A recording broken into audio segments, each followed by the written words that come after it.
पर लोगों के दिल पर छाए हुए हैं। मैं झूठ नहीं बोलता, आप मेरे दिल पर भी है। जय हो। इनके लिए एक जोरदार ताली मेरे लिए भी बजाइए भाई।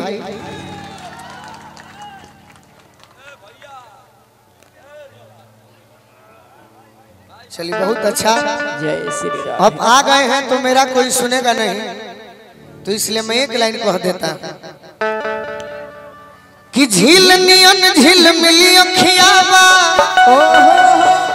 ताकि सोट के भीरी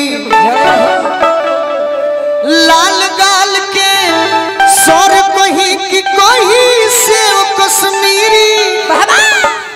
अरे दोनों जोड़ा रे जो बनवा जैसे बांधल तीला, दोनों जोड़ा रे जो